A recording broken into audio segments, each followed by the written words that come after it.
Hello and welcome. Welcome to session number 10, Navigate the Narcissist, 6-week co-parenting coaching course. I'm glad you're here. I'm author and life coach Grace Wroldson, and I'm the author of several books, including Co-Parenting with a Narcissist, 7 Self-Rules to Stay Sane. These are available on Amazon. This course is meant to go along with the worksheets and individual or group coaching sessions.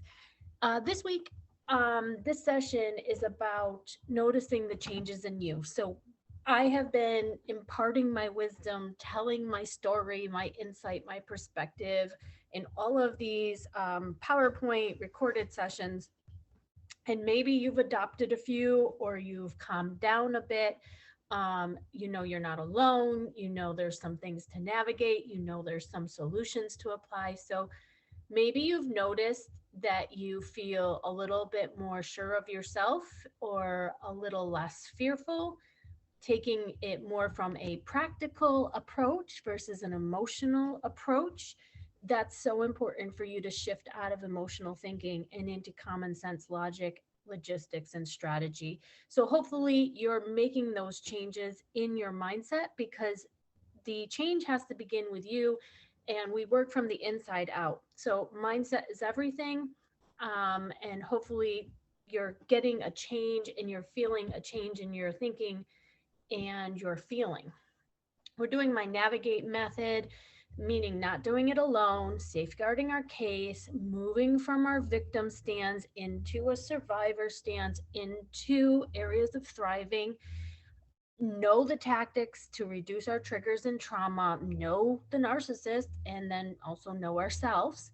Gathering evidence, documenting like a pro. You can't fix crazy, but you can document it. Acknowledging our past mistakes and weaknesses, and shoring them up, cleaning them up, and stop making mistakes going forward. Taming our emotions and reactions, moving into responses, and staying sane, which is our key to this, because all of that crazy making behavior can make you feel like you're going crazy. Dealing with insanity can make you feel like you're going insane. But our important thing is to enjoy our time with our child and focusing on who and what matters, building bonds, trust, um, memories, love, living in truth as much as you can with your child. And yes, this is self work. It's, I say, the most important work you'll ever do. Watch videos 1 through 9, do the worksheets, pick apart your custody case, pick apart your thinking and your stance, change things up, and you'll get change on the outside. Please read my disclaimer below because not every case is the same. I'm not a therapist. This isn't a substitute for mental health and professional crisis services. This isn't a substitute for legal advice. I do now give 2 types of legal advice. 1, go get legal advice. 2, go get a second legal opinion from a qualified lawyer that works in your family court system that knows the judge. Can't tell you how important that is. That's why I've made these resources. We're walking into territory. Not every lawyer is the best lawyer for family court. We if we can't afford them, we want to at least get their perspective on our case. So if that means finding a couple $100 to do that consultation, go in with my worksheets, go in with clear questions, what you want, and see what that lawyer thinks and how they would approach your case and how they would strategize. It's not just strategy, it's logistics. So if you bet a longer battle, you may have to think outside the box, do things a little bit differently. But know that you can empower yourself with your choices. And it is very, what's the word? It is a release of stress when you are standing behind a legal professional who's representing you. So there's a stress of being the mom, stress of the ex and grieving. There's stress all around, but paperwork, legal paperwork, and filings and preparing for legal battles shouldn't be all of your stress. It takes away from you being able to be the best mom that you can be. And we want specialists for things. So come to my website, like and subscribe. You can learn all of my survivor wisdom from my books. It's not a story of drama, trauma, and chaos. It's just the tools, tips, and strategies. it's my lessons learned, and hopefully you can learn them instead of making a lot of mistakes. So this is session 10. We want to focus our mind on those gratitudes, what we're doing right. So by now you've watched a few videos, you've heard my thinking, my ideas. Recognizes the changes in you, because if you're opening your mind to learning something a different way, there will be subtle changes in you. Think about what you've implemented for ideas that I've shared. Do you now have a lawyer? Have you done 2 consultations? Um, have you read one of my books? Have you implemented our family wizard and been proactive about that? Do you have a documentation system going now of abusive, neglectful behavior? Are you changing the way you talk to the narcissist so you're not appearing as a threat? You're shifting how you communicate. Are you not panicking now? Are you getting support? Are you making plans? Are you making backup plans?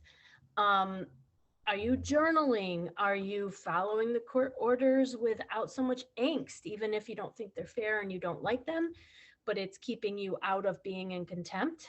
Are you getting second opinions on your case?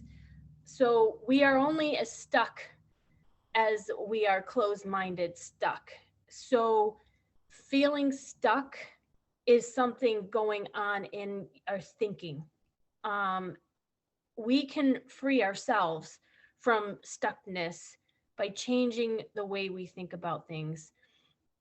If you are recognizing changes in you, if you are now more cool, calm, collected, you now have dropped the rope, there's no more tug of war, you've stopped the ego battles, you stopped caring that he's moved on with an ex, you've just poured your focus into your child and your self-care. Like, what have you implemented? When my child was with her father, I went to a 12-step meeting right away. When it was so hard and I knew I was going to crumble, I went immediately to a meeting. You can call a CODA meeting any time of day by phone and jump in and get out of your pain and despair. So yeah, you've got to have time to grieve, but you also need to be able to move on and function. So if you find yourself hitting depression, not being able to move, get yourself to those free meetings, get yourself to a therapist, book your therapy sessions for right after you change do the transfer. I had a DV worker for every time I transferred her because I knew that's when I would be in fear and panic. I had a DV counselor for every session after co-parenting sessions by phone with the narcissist. I had places that caught me emotionally where I could vent and reorient myself back to my truth. So what are you doing right for yourself? What changes have you made? You're setting up a system for your success, and you will need these supports on all sides of you if you are under attack in family court or co-parenting abuse. So what have you implemented by now? It breaks my heart to know that I've spent 3 sessions with someone who's paid good money as a coach, to know they haven't implemented anything new. They're still saying the same things. It really breaks my heart because our weaknesses in our case are what works against us. So everything I'm telling you sets you up for strength, and you want to show strength, appear strong, look really good to a judge, which is why safeguarding your case against PA claims by being the more reasonable parent, shrugging off any of the slights, not giving and feeding it back, being the more mature adult, it all benefits. All of these pieces put together benefit your custody case and help your child who's caught in the middle. So if you get out of fighting, your child is no longer caught in the middle. So what are you doing right? Did you let him tell a lie and just not respond or say, I disagree, instead of a 3-paragraph response of how he's lying and he's wrong? Save your evidence for the trial. And often I don't let my lawyer give away my cards in mediation, because then they prepare a new lie instead of getting caught and exposed in a trial. So sometimes you've got to hold your cards close to you. Document, he said this, and you've now got a list of 20 false allegations that all you did was write back, I deny your allegations. Yes, you can pick him up at 10 o'clock. So you've been listing the allegations to show the pattern of behavior, and they all add up, especially if you can read them off on this and this date he said this, and this date he said that. That can be great evidence for a judge, a GAL, a parenting coordinator, and the narcissist to know that you are keeping track. Sometimes that will take keep get them off of your tail if they're being exposed and traced and tracked. So I like to say that I backed up into the microscope of family court, which put a lot of eyes on him. He even read a book, and this is funny. He read, I don't know who bought him How to Be a Good Dad for Dummies, but he bought that book, or someone bought that book so he can learn how to be a good dad. I laugh at that because I think that should just come normal and natural. To a person, that you don't have to pick up a book on how to be a good mother.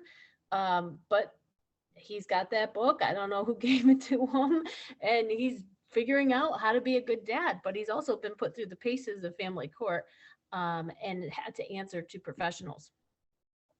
So number 10, who is supporting you? I told you about drawing my picture of pillars. Like, here's all the people that are holding me up. If you look at a big legal battle that's publicized or on the news, you'll see that there's a team of lawyers. There's not one person. And if you want to avoid expensive legal fees, then you get emotional support, not from your lawyer. You get it from someone who's covered under your insurance or free through a DV agency that has grants. You don't use your lawyer as a therapist because that can get costly. So getting these supports in place is helpful. So you want to go to the specialist that specializes it. So coercive control, emotional abuse, physical abuse, verbal abuse, all of those people that deal with abuse are the people you want to bring the abuse to. The people who file motions and gather evidence and present cases, that's the legal people. It's also important not to be using the same supports. I often changed it up. If I saw things were going stale, I got as far as I could with a particular coach or person.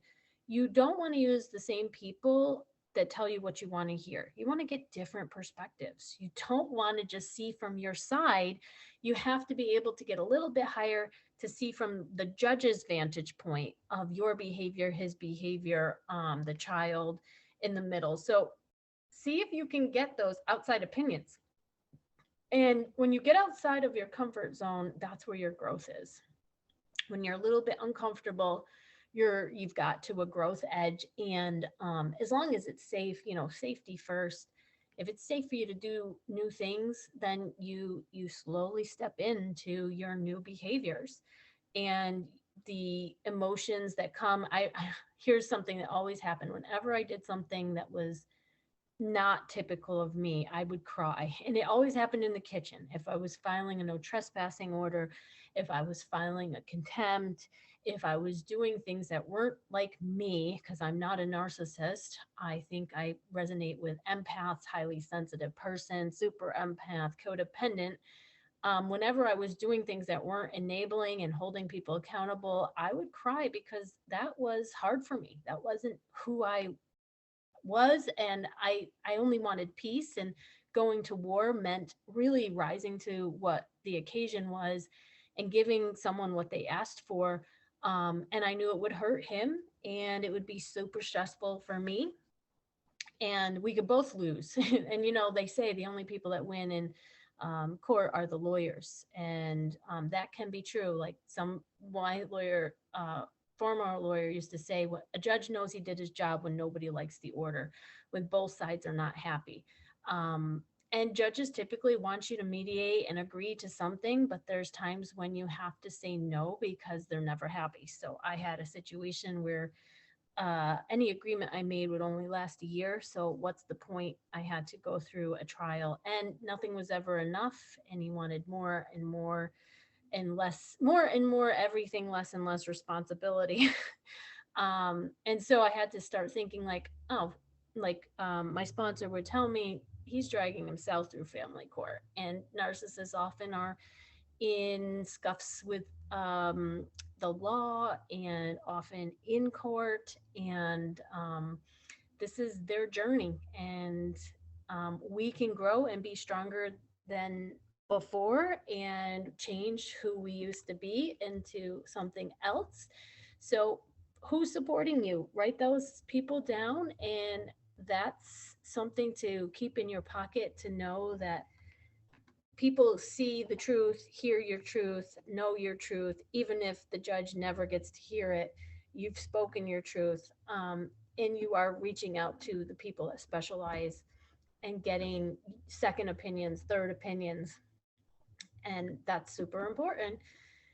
Emotional support is vital because we're being triggered emotionally, and that is why.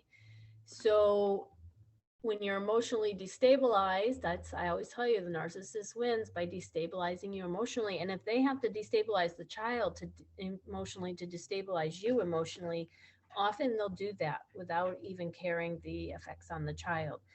So it's important that you believe in yourself, that you are not the person you were in that relationship. Recognize that you're no longer in the drama, trauma, chaos, triggers. You've grown, you've taken a stand, you're different. You can affirm that you are making it, you can recognize your growth. Believe that you can get through this, and believe in yourself as a mom.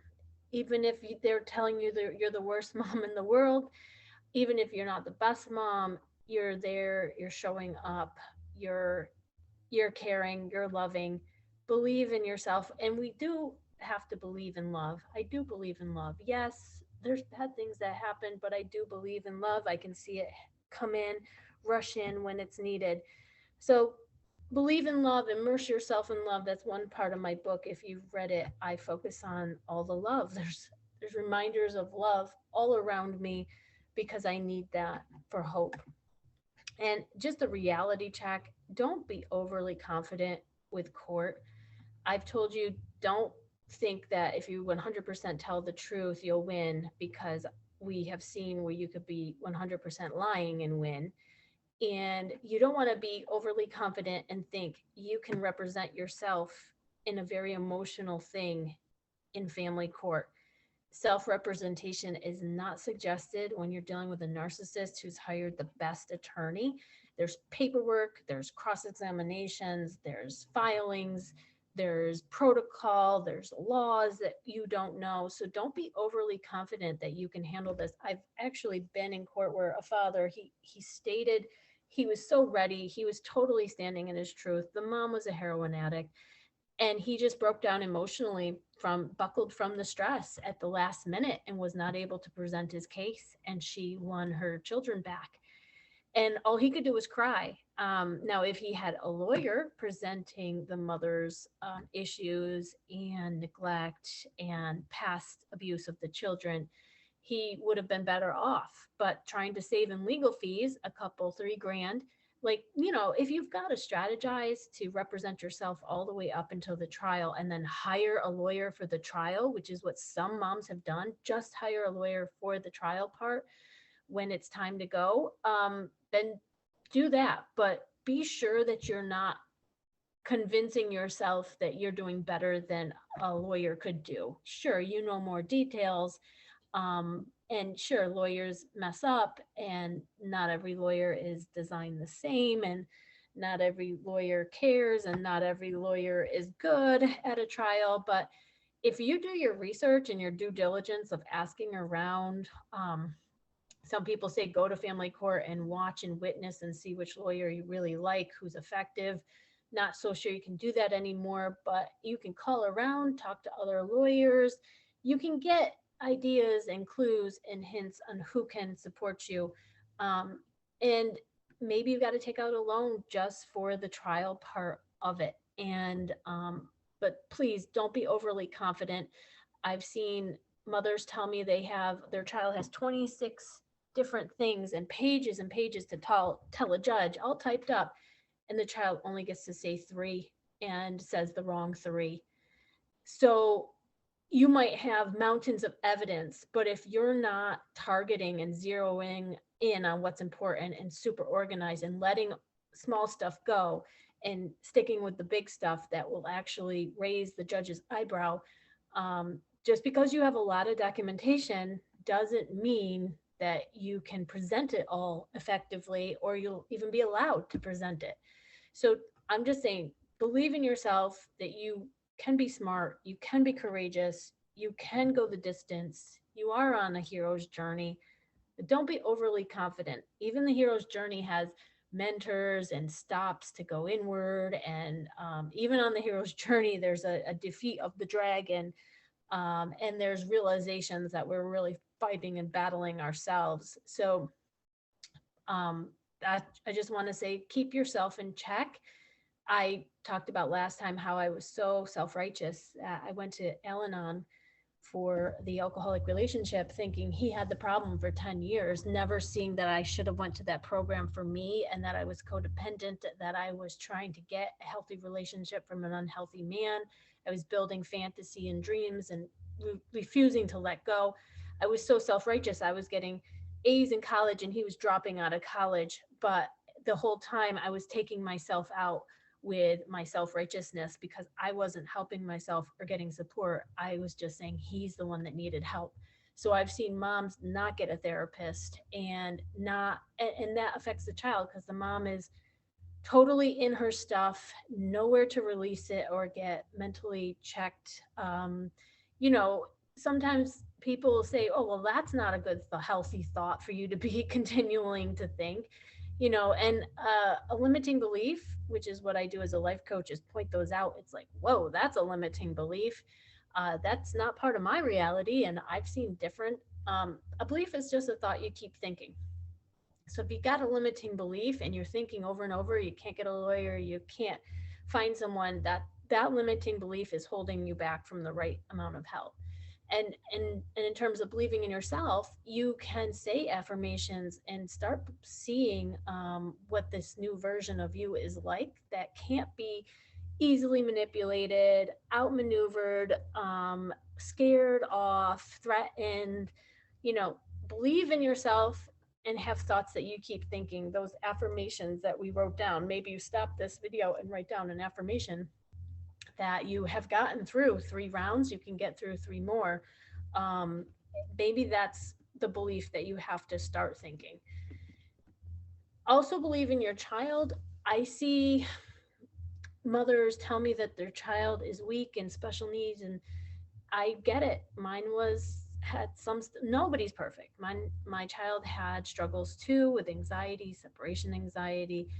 But if you believe in your child and you're not anxious and worried and overly concerned, and you start thinking, okay, my child is surviving public school, my child is able to survive daycare, you know, are they surviving and thriving?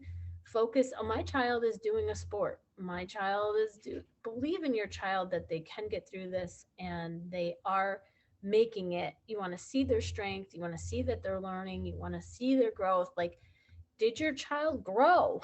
There's so many children that are narcissistically abused that end up small in stature and don't grow in a narcissistic, toxic environment. So if your child is growing, believe in your child that they can keep growing. So I can't tell you how much your belief matters. When you argue for their weaknesses, they own them. You don't want them to own, you want them to own their strength. Sure, acknowledge weakness, acknowledge difficulties, acknowledge their challenges, but believe they can overcome them and grow no matter what that the narcissist does. I've seen some people become famous speakers who have had the most horrendous childhoods and overcame them and became an advocate and grew tremendously from such a bad experience. So they say like diamonds are made under pressure and oaks grow strong in those contrary winds. That's a famous quote. I can't remember who exactly, but it's about having that little bit of wind that makes you dig your roots down in deep. So believe in your child, believe in yourself, believe in love, see your child growing, and acknowledge that. Now, I can't tell you the power of lists. So make these master lists, don't accumulate them in your mind, make daily lists. This can really help. How did I write all these books? On my list was to write, on my list was to edit, on my list every day. On my yearly list of goals, I kept those focused. So we started off with goals. One of your goals should be to de-escalate and minimize conflict and learn to navigate versus fight. These lists are your blueprint for progress. So organize yourself in yearly, monthly, daily lists. Write them down, check them off, cross them off, feel that sense of accomplishment. Did you start a documentation system? So, that might have been your yearly goal, is to start the false accusation or the allegation document or the neglect document. Make a list. Did you do some consultations with coaches who deal with custody battles or high conflict divorces? Maybe your goal is to do 3 consultations with us who have written books and been there, done that, to find someone that can support you or give you some new ideas or a fresh perspective. So make those lists. The power of lists is it's amazing what you can accomplish if you're a list maker. So be a list maker. So you can even start now, just grab any scrap of paper. Sometimes I have to use the back of an envelope because I don't have my notebook, and I write down the lists and I get everything done. I don't forget, I stay on track. It keeps me accountable. It reminds me I have to use lists to be effective with things. So please make those lists and utilize that tool. It's a great tool. If you're following along, this is my updated Co-Parenting with a Narcissist 7 Self-Rules to Stay Sane, has a 2022 update, and a thank you to the dads that have read my books. Yeah, it's not just narcissistic fathers, it's narcissistic mothers, but I have to speak from what I know. But I give a thank you for the dads who have reached out to me as an author. Let me know what their struggles are. They ask me if my book will help. And so if you read my book, it's written self-help style. It's not just story. It's what did I have to do to survive it and shift my mind to sustain uh, the circumstance I was in. So learn to set and establish rules with yourself in that first book. The second book is How to Fight a Narcissist in Family Court and Win, Super Smart Strategies for Success. Learn how I said, oh, okay, here's the problem. What would be the solution? And what's a strategy if there is no solution or instant solution? How do we get to that solution? So you want to move from victim to survivor to thriver, and I call it sur-thriving, because you're surviving and thriving at the same time if you're having to deal with a narcissist. My third book is Co-Parenting with a Sociopath. It's basically when I realized, when everyone was telling me he was a narcissist, an obsessed narcissist, a narcissist with brain damage or brain disorder, there was more to this. And I had to profile who and what I was dealing with. And yes, there were narcissism and narcissistic tendencies. And he had never been diagnosed, but when I found the word sociopath and read some books, I said, this is what I'm dealing with. So when it came to that, there were safety issues and concerns, and I was just in survival mode. So I had to survive first and foremost, focus on safety, not be pushing somebody who was that scared and sick and deranged and angry. I had to go with the flow of staying off the radar, flying under the radar, being cooperative. So, if you look at the abuse wheel, it's power and control. They want to assert control or they get really scared. And sometimes I had to learn to just give up a little bit of control to not be so attacked. And that was super helpful. And that's some of my story. It's a shorter book. My fourth book, you'll probably find it on Amazon soon. It's right now an ebook, How to Survive a Custody Battle with a Narcissist When the Family Courts Force You to Co-Parent. There is a 25 best practices on that. I am part of the hashtag #MeTooFamilyCourt. Family Court could not solve this problem properly. They had no system in place to weed out who the high conflict person was, to protect co-parents who were being abused or subtly abused, to protect children. They had a legal process with a lot of loopholes and things that they could try and do that really weren't effective. So I had to survive not just the narcissist, but family court's failures too. And I had to get smarter and better at family court. Not all of you will have a wealthy, super enabled narcissist who is in their 40s, who will live with their parents, works for their parents, has wealth, and is pushing their wealth onto their parents so they don't have to show it on their financial statement, whose parents will get on the stand and lie, provide the best narcissistic shark of an attorney. Not all of you will have it so bad. Some narcissists don't want to part with their money, so they don't want to be in family court, so you can use it to your advantage. And some narcissists have lots of money in family court, and lawyers are their advantage. So it might not resonate with you, but check out that. It was originally my blog of different things that I came across coaching and doing sessions, strategy sessions with moms. I don't do therapy, I do strategy sessions. It's like, okay, let's make that list. Okay, where's your weaknesses? Okay, what are you thinking that just doesn't serve you? Let's let that go. And so go ahead and check out that fourth book, because now we are at the end of this one, and that's the one you're going to start, is the fourth book, Finish Up Co-Parenting with a Sociopath. If you're doing the homework, watching and reading along to really get as much out of this program as you can, and stay tuned for session 11.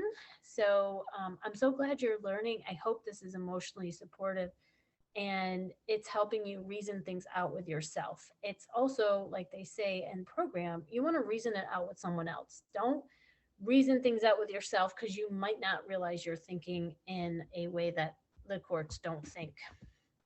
Join me on Facebook with Co-Parenting with a Narcissist support group for moms. If you join that group, there's a free 7 tips PDF instant download. You can get started right away, stepping into solutions that are for your mindset and for your sanity. And you'll have to hold those as the keys to getting through this safely and with grace, and by learning the lessons. So join me on Facebook. You want to come out of this stronger than before. Believe that you can. You can outgrow your problems. Your kids are going to grow up. They're going to be adults. And what do they see you as a mom? Are you a stressed out mom? Are you a fully supported mom? You want to keep learning, healing, and growing, and just be the best mom that you can be for your child. Your child needs you to be emotionally stable so that they can have emotional stability.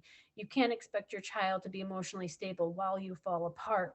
You got to watch out for expectations like that. So if your child has 3 therapists and a bunch of supports and you've got none, just the best friend, you're lacking in the area of support. And by getting yourself support, it's filtering down to the child. In an Al-Anon, I went to an Al-Anon by the Sea conference, and there was a spiritual walk, and somebody whispered one of the sayings, which is, if one person in the family gets better, everyone benefits. And that's what happened. I got better, my child benefited, not just me, but it filtered down. It actually immunized her from harm, from lies, from toxicity. So immunize your child by getting the knowledge, having the support, and stepping into your power and strength, and start cultivating that peace, planting the seeds. And it does start with you getting over the anger with yourself. So if you're making mistakes, this is a video, the 8 common mistakes. Stop making them and stop in thought. Like I said, if you are assuming that you are going to win in court because you've got all the evidence, but he's got a high powered lawyer. All that evidence can be easily dismissed if it's not submitted properly, objected to. So don't make mistakes. Figure out where your mistakes, go back to the first sessions to write down your mistakes. And maybe you don't know what mistakes you're making, and that's where a coach, a consultant, a therapist, a lawyer comes in to tell you where you're making those mistakes mentally that are playing out in your custody case. So check out that video. Another video is co-parenting, creating peace, co-parenting with a narcissist. Is this possible? Yes. I believe it is. If you remember how you were love bombed or treated so well, or there was such a great A game that the narcissist had, they can do it if they want to. And they can also do a lot of image management. That's why the microscope of family court can be helpful to your child, because he has to look good, do right, supervise transfers, show up to these GALs and professionals, maybe even buy How to Be a Good Dad for Dummies book, and learn how to be a good dad. So yeah, the changes can begin with you, and that means you got to get peace with yourself. If you feel like this is absolutely horrible and you don't accept it, and he should never be a dad, and shouldn't, like, we have to accept reality and make peace with a flawed system and the mistakes that we've made in the past. So peace begins with us, and we want to focus on creating it for ourselves and our child or children. Your habits will affect your children, and then their habits will affect them. So create as many healthy habits in your life and in your mind so that you're effective and affected in a good way. If there's co-parenting abuse, you can learn to de-escalate that. And you want to claim your power by knowing the name of it, the type of post-separation abuse or domestic violence abuse by proxy. Don't take it personally. Just see that this is what's happening to you. This isn't for the narcissist or your lawyer. This is for you to recognize with your coach or support person that, yeah, there's a lot of word salad. There's a lot of financial abuse. There's targeting of you. There's mother blaming. I have a PDF that has a lot of them. It's also in that fourth book, the whole list. I say get that list out and circle it as it comes in so that you can document it properly and name it. Be able to name it. You've got to know what a scapegoat is. If you're being blamed for everything, things that you didn't even do, that you couldn't even have part of. If you're being blamed for somebody's bad childhood, for example.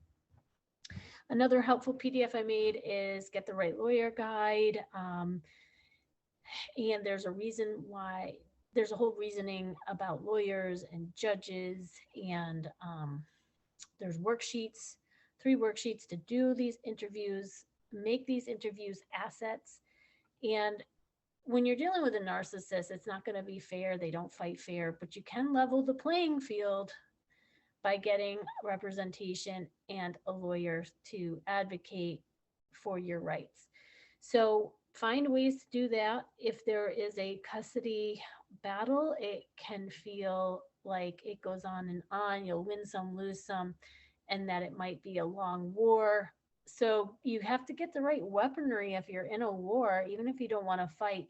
You do the strategizing and planning, and you do being nice and cooperative with the narcissist, creating peace, but you let your lawyer do what they're designed to do, which is fight, represent, request your rights and your child's rights. And newsflash to the narcissist, they think that you have any.